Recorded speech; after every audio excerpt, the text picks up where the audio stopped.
Hello everyone. This is my third trip to Seoul, and I visited the three main royal palaces of the city and also Gyeongmyo to celebrate Culture Day.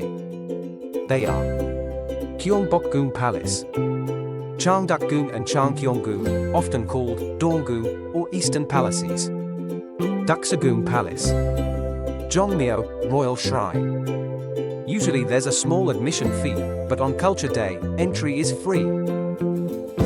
Kyong-bok-goong Palace. Kyong-bok-goong is the largest and most popular palace in Seoul. If you wear a traditional Korean clothing, called hanbok, entry is free all year round, not just on Culture Day. Many Korean and foreign tourists still enjoy wearing one to take great photos with the palace in the background. These days, there are actually more foreign visitors than locals around Kyong-bok-goong and nearby areas. How to get there? Metro. Kyong-bok-goong is easy to reach by subway. Take line 3 to Kyong-bok-goong Station, exit 5. Or walk from Gwanghwamun Station, line 5, exit 2. It usually takes 3 to 4 hours or more to explore the palace and nearby attractions, depending on your pace.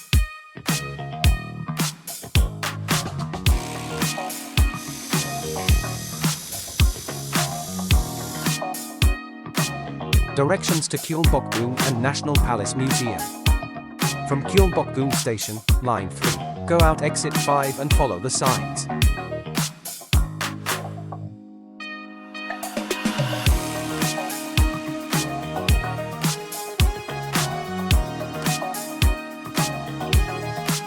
The palace entrance is on the right. The National Palace Museum is on the left.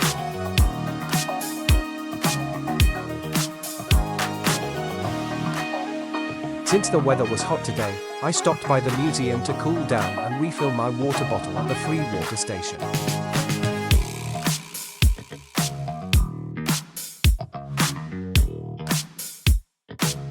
Kyong-bok-goong, step into Korea's royal past. Kyong-bok-goong was built in 1395 during the Joseon dynasty and served as the main royal palace for over 500 years. The name means, palace greatly blessed by heaven.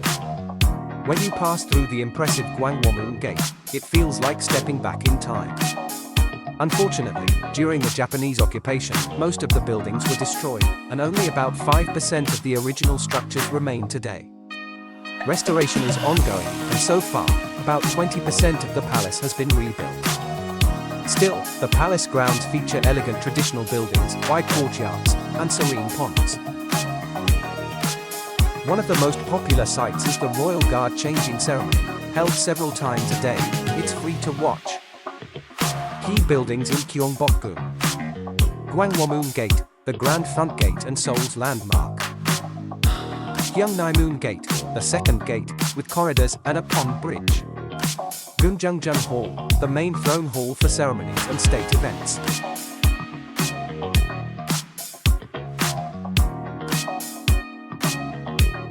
Sajeongjun Hall, where the king worked and met with officials. Gangneungjun Hall, the king's private quarters. Gyeotaejun Hall, the queen's residence, with the beautiful Amisan garden behind it.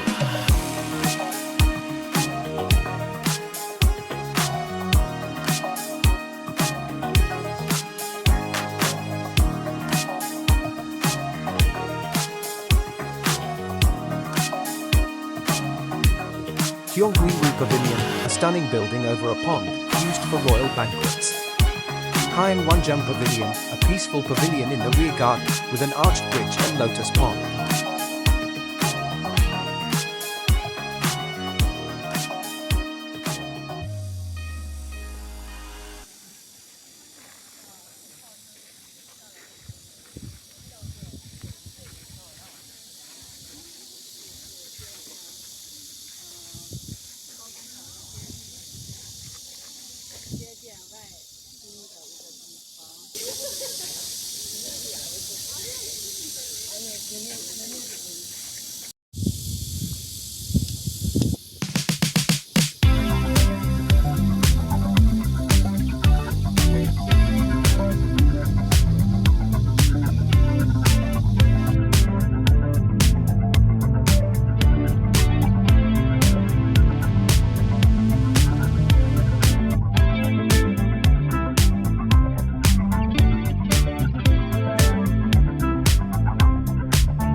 Nearby attractions. Just outside Gwanghwamun Gate, you'll find other great places to visit. National Palace Museum, right by the entrance, it's connected to the subway and free to enter. A perfect place to learn more about Korea's royal heritage.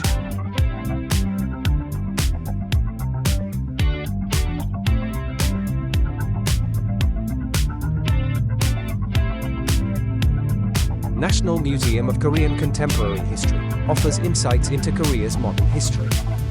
Go up to the 5th floor observatory room or the 8th floor rooftop for stunning views of Kyong-bok-goong and the Blue House, Cheongwon-dae. Gwanghwamun Square, located in the heart of Seoul, Gwanghwamun Square stretches about 550 meters long and 34 meters wide, with Kyong-bok-goong Palace and Bugaksan Mountain as its beautiful backdrop. It features statues of King Sejong the Great and Admiral Yi Sun-sin, and serves as a public space where seasonal cultural events and free performances are held throughout the year.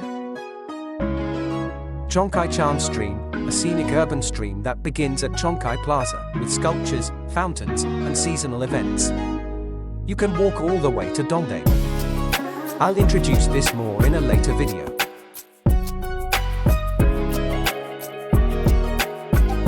Bonus tip. There are many free entry museums around Seoul, but don't miss the two located right next to Kyong-bok-goong: National Palace Museum and National Museum of Korean Contemporary History. Especially, the Palace Museum is a great spot to take a break from the heat or cold. After walking the palace grounds, stop in, cool off, and refill your water bottle from the free water station. Then enjoy the exhibitions.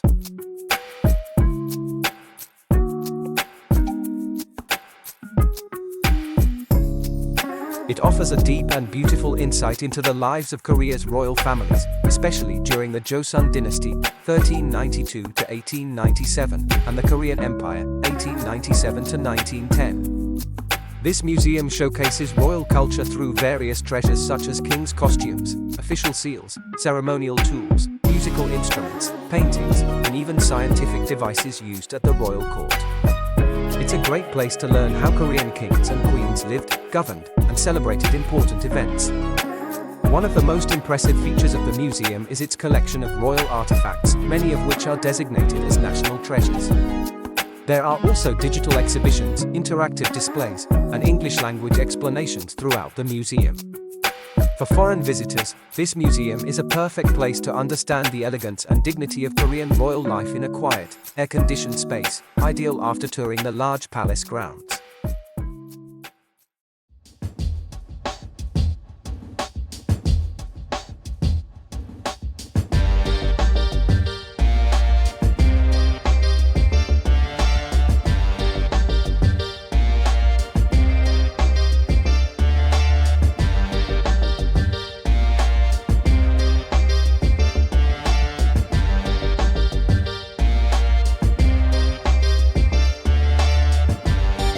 Kyong-bok-goong is located right in the heart of Seoul and is a must-visit for anyone coming to Korea. In autumn, the foliage is stunning. I plan to come back for Culture Days in October or November to take more fall photos.